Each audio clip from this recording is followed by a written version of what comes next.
Assalamu alaikum. This is Agha Ikhtiar Meher, and today we are discussing about the set of complex number for class 9, some type of important MCQs. And before that, हम एक announcement करेंगे कि जो हमारा last lecture था उसमें कुछ बच्चे थे जिन्होंने बहुत सारे जवाब तो दिए, लेकिन उनका कहीं ना कहीं पर एक MCQs में उनकी गलती हो गई थी। लेकिन ये जो दो बच्चे थे, मोज़म अली एंड सुमैया रहीम, इन्होंने जो है सब सवालों के जवाब सही दिए। अब हमारा ये था कि इनकेस अगर कोई भी बच्चा यूट्यूब कमेंट सेक्शन में अगर सही सब कीज के सब सही जवाब देगा तो उसको 200 रुपीज इनाम मिलेगा फॉर क्लास 9। तो ये दो बच्चे हैं जिन्होंने यूट्यूब पर हमें जो है सब की सही सेंड की है। तो इनको गुजारिश ये है कि आप इस नंबर पर, व्हाट्सएप नंबर पर 033126773132 आप यूट्यूब की स्क्रीन को थोड़ा सा जूम करें तो आपको ये जो नंबर है वो साफ दिखाई देगा। तो इस पर आप जो है अपना वो अकाउंट नंबर, इजी पैसा नंबर या फिर वालिदैन का जो अकाउंट नंबर हो, जो भी हो, वो आप मुझे सेंड कर दीजिएगा ताकि हमारी जो टीम है असेंडर्स एकेडमी की वो आपको आपका जो प्राइस है वो ट्रांसफर कर दे। और जैसे ही ट्रांसफर कर दे तो आप काइंडली वो स्क्रीनशॉट जो है इस नंबर पर सेंड कर दीजिएगा। And congratulations once again. अब हम जो लेक्चर स्टार्ट कर रहे हैं इसमें तकरीबन मैंने 15 MCQs लिखे हैं। 15 में से कुछ मैं करूंगा हमेशा की तरह और कुछ आपके लिए रखूंगा, और फिर उसके बाद ये होगा कि आप में से जो भी फिर से सही जवाब देगा so they would have win about price of 200 rupees. पैसे कितने वो उनको मिलेंगे RS 200 रुपीज। तो ये स्मॉल अमाउंट है, मतलब आपकी ईद की खर्ची के लिए, है ना। तो स्टार्ट करते हैं जी।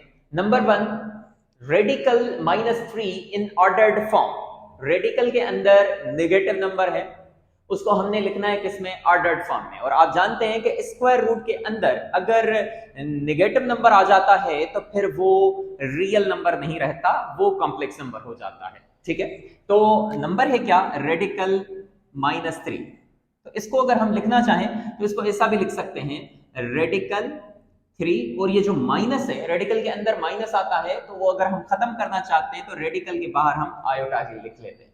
और हम जानते हैं कि आयोटा का जो स्टैंडर्ड फॉर्म है, स्टैंडर्ड फॉर्म हम क्या लिखते हैं, 0, क्योंकि इसमें रियल पार्ट नहीं है तो इसका रियल पार्ट क्या होगा, आयोटा है, इसका रियल पार्ट क्या होगा, 0 प्लस आयोटा। तो रियल पार्ट क्या है, 0, और इमेजिनरी पार्ट क्या है, आयोटा। लेकिन इमेजिनरी पार्ट नहीं है, इमेजिनरी नंबर है क्या, 1। तो इसका जो कोफिशिएंट है आयोटा का वो क्या है, 1 है। तो हम इसका ऑर्डर्ड फॉर्म में हम क्या लिखते हैं, सॉरी स्टैंडर्ड फॉर्म नहीं है, ये ऑर्डर्ड फॉर्म है। ऑर्डर्ड फॉर्म में क्या लिखते हैं, 0, 1 लिखते हैं। और ये इसका क्या है, स्टैंडर्ड फॉर्म है, या 0 प्लस आयोटा, ये इसका क्या है, स्टैंडर्ड फॉर्म है, और ये इसका क्या है, ऑर्डर्ड फॉर्म है। तो आयोटा का ऑर्डर्ड फॉर्म होता है 0, 1। अगर हम लिखते हैं 0 प्लस 2 आयोटा, सर इसका ऑर्डर्ड फॉर्म क्या होगा, तो आप क्या लिखेंगे, 0, 2। क्योंकि जब ऑर्डर्ड फॉर्म लिखते हैं, कामा देते हैं और ब्रैकेट, पैरेंथेसिस, स्मॉल ब्रैकेट देते हैं, तो हम कभी भी आयोटा नहीं लिखते। याद रखिएगा, जब कामा आ जाएगा तो हम जानते हैं कि before comma there would be a real part and after comma there will be an imaginary part. ठीक है, तो रेडिकल के अंदर -3 है, इसको ऑर्डर्ड फॉर्म में लिखना है तो मैं माइनस खत्म कर दूंगा और रेडिकल के अंदर 3 सेम लिखूंगा और माइनस की जगह पर बाहर में आयोटा लिखूंगा। और इसको अगर मैं ऐसा लिखना चाहूं, 0 प्लस रेडिकल 3 आयोटा, तब भी मैं लिख सकता हूं क्योंकि इसका रियल पार्ट क्या है, कुछ भी दिखाई नहीं दे रहा, मतलब क्या है, 0 है, और इमेजिनरी पार्ट इसका क्या है, रेडिकल 3। अब इसको अगर मैं ऑर्डर्ड फॉर्म में लिखूंगा so this would be radical 0, radical 3। ठीक है, सो इसका ऑप्शन कौन सा हो जाएगा, option D. Option D is the right answer. उसके बाद मैंने इसी एमसीक्यूज में समझा दिया है कि रेडिकल के अंदर -5 है, ये कौन सा नंबर है, ऑड नंबर है, इवन नंबर है, इरेशनल नंबर है, या कॉम्प्लेक्स नंबर है। तो अगर आपको ये सवाल समझ में आ गया है, या मेरी जो लैंग्वेज है, जो मैंने बातों बातों में बात बता दी है, इस एमसीक्यूज का जवाब मैंने बता दिया है। नंबर 3 में देखें, नंबर 3 में यह है कि the value of 5 into radical के अंदर -25 -3 रेडिकल के अंदर -64 किसके बराबर होगा। ठीक है, तो ये भी बहुत आसान सा सवाल है। नंबर 4 जो है, नंबर 4 है a, b is equal to c, d। तो फिर a, b is equal to c, d, तो फिर इनमें से कौन सा ऑप्शन सही है, option A, option B, option C, option D. This is called, this topic is known as the equality of two complex numbers. So equality of two complex numbers कब होता है, जब, मैं बताऊंगा नहीं, ऑप्शन तो आपके सामने है। Number 5, if 2x plus 3y iota is equal to this, इसको मैं सॉल्व कर देता हूं इस सवाल को।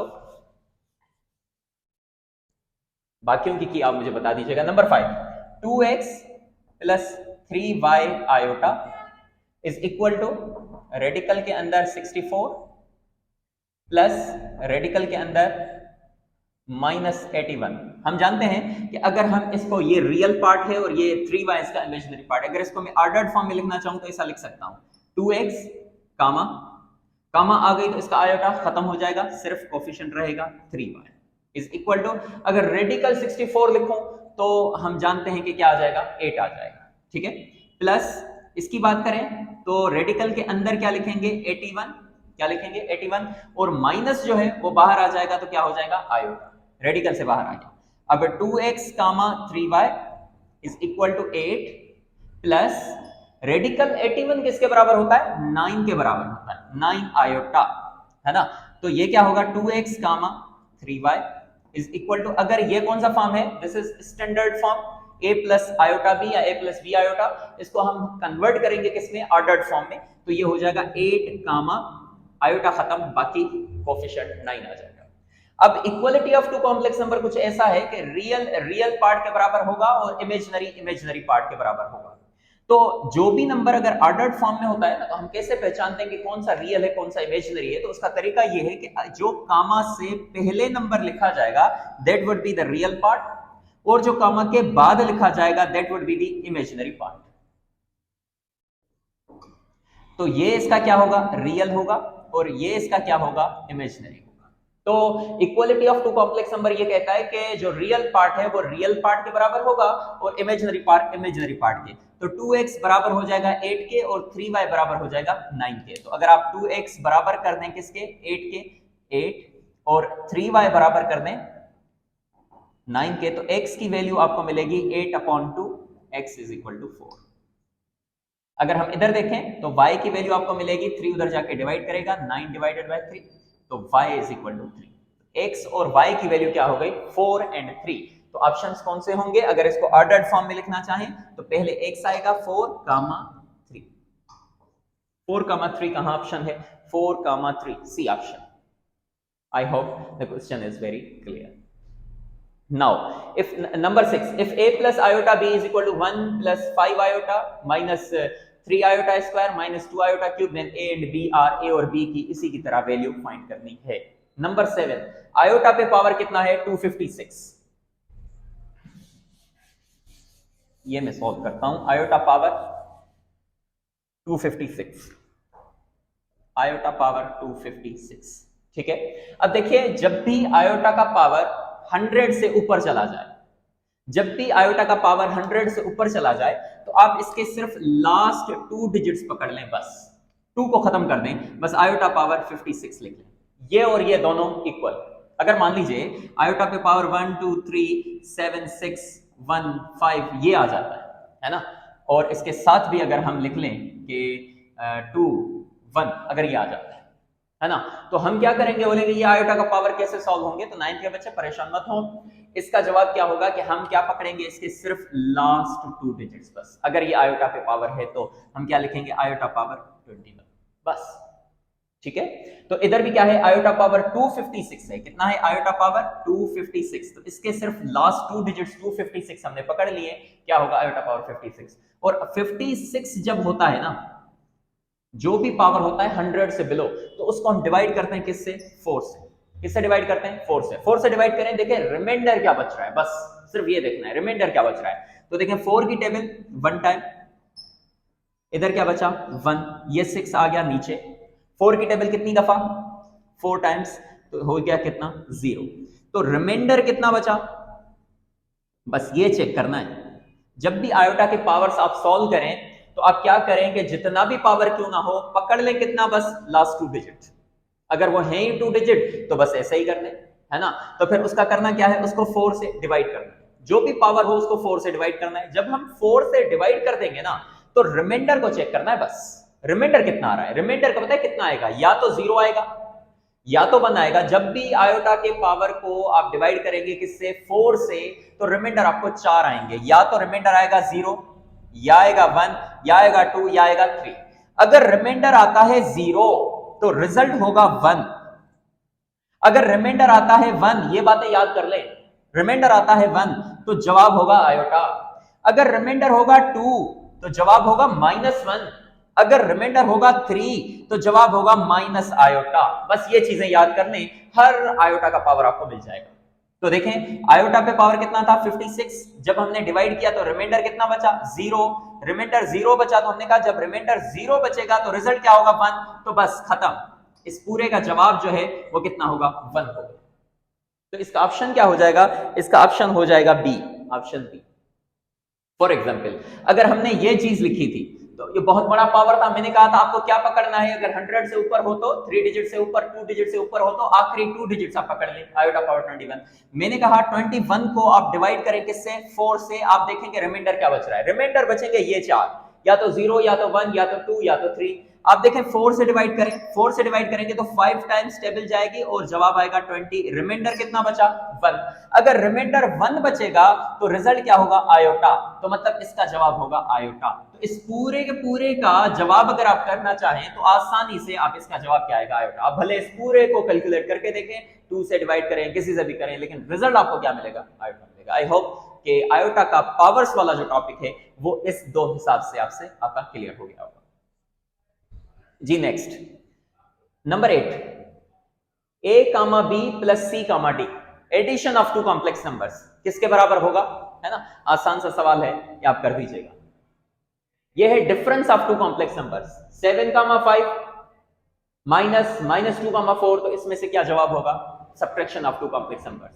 Number 10, if z is equal to this and z2 is equal to 2 minus 7 iota, then real part of z1 plus z2, ये भी कर देता हूं।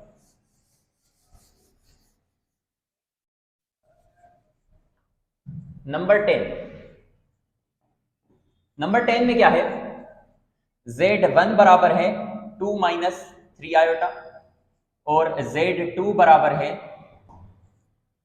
2 minus 7 iota। तो इसका हमने क्या करना है, Z1 प्लस Z2, मतलब दोनों नंबर्स को आपने ऐड करना है और उसका देखना है कि रियल पार्ट कौन सा है। तो दोनों को ऐड करें, Z1 plus Z2 2 minus 3 iota plus 2 minus 7 iota.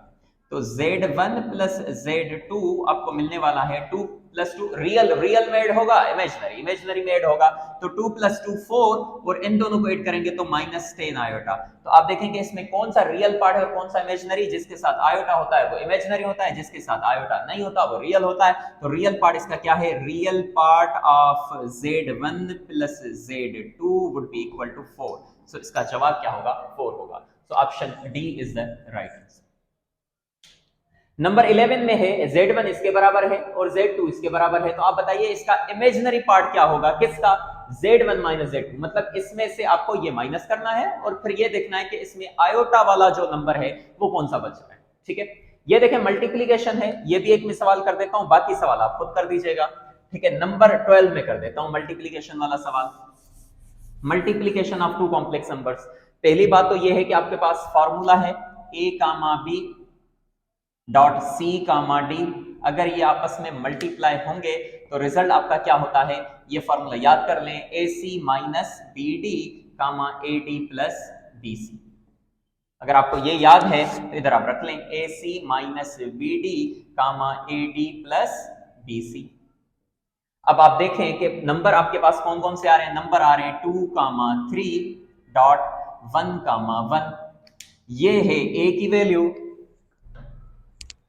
ये है a की वैल्यू, ये b की, ये c की और ये d की। आप इसमें पुट करते जाएं और कहानी को खत्म करते जाएं। a की जगह पर क्या लिखूं, देखो 2 मल्टीप्लाई बाय c की जगह पर क्या लिखूं 1 माइनस b की जगह पर 3, d की जगह पर 1 कामा a की जगह पर 2, d की जगह पर 1 प्लस b की जगह पर 3 और c की जगह पर 1। उम्मीद है कि बात समझ में आ गई होगी। ये देखें 2 1 जा 2 माइनस 3 1 जा 3 कामा 2 1 जा 2 प्लस 3 1 जा 3 3, तो ये हो जाएगा -1 कामा ये हो जाएगा 5। तो ये आपका जवाब हो जाएगा अगर आप इन दोनों कॉम्प्लेक्स नंबर को आपस में मल्टीप्लाई करेंगे। तो -1 कामा 5, ये ऑप्शन आपका है D option is the right answer. उसके बाद अगर हम बात करें नंबर 13 की, तो ये भी तो आपस में मल्टीप्लाई हो रहे हैं, ये फॉर्मूला लगा दें, ए बी सी डी और आपको कोई ना कोई जवाब मिल जाएगा। Multiplicative inverse of x comma y, ये याद कर लीजिए कि बच्चे इसको करेक्ट कर देंगे कि इनवर्स x का इनवर्स क्या होता है 1/x, y का क्या होता है 1/y, simple in real numbers. लेकिन जब बात कॉम्प्लेक्स नंबर्स की आती है तो ये जवाब नहीं होगा 1/x कामा 1/y। ये फॉर्मूला है क्या x/x² plus y² comma minus y/x² plus y²। तो ये जवाब है, इसका ऑप्शन क्या हो जाएगा सी। और इस फॉर्मूले को बेस बनाकर आप क्वेश्चन नंबर 15 भी सॉल्व कर दीजिएगा, ठीक है। तो अगर आप जो मैंने रिमेनिंग एमसीक्यू छोड़ दिए हैं, अगर उनकी आपकी अच्छे से मुझे बता देते हैं और सबके अगर आपके जवाब सही होते हैं तो जल्दी जल्दी से इसकी की बनाएं और कल के लेक्चर की तैयारी करें। हम कल जो है सेकंड चैप्टर क्लास 9 का नए बुक का हम स्टार्ट करेंगे। आई होप कि आपको कॉम्प्लेक्स नंबर बहुत अच्छे से क्लियर हो गया होगा। चैप्टर 1 मतलब आपका कंप्लीट हो गया है कि एमसीक्यूज के हवाले से। तो चैप्टर 1 आपसे कहीं बाहर नहीं जाएगा। जैसे ही बोर्ड का पेपर आएगा 2-3 एमसीक्यूज चैप्टर 1 में से होंगे तो फटाफट पहले ही फुर्सत में उसको सही कर दीजिएगा। और जल्दी से अभी इसकी की बना लें तो ताकि मैं आपको इनाम दे सकूं। मेरा दिल कर रहा है कि मैं आपको जल्दी जल्दी से इनाम दूं, ठीक है। Thank you very much. और इनके जो ये दो बच्चे हैं मौसम अली और सुमैया रहीम, काइंडली ये जो है इस व्हाट्सएप नंबर पर जो है अपना अकाउंट नंबर भेज दें, इजी पैसा, मूवी कैश जो भी हैं वो सेंड कर दे तो हम उनको इनाम जल्दी से दे दें। Thank you very much. Allah Hafiz.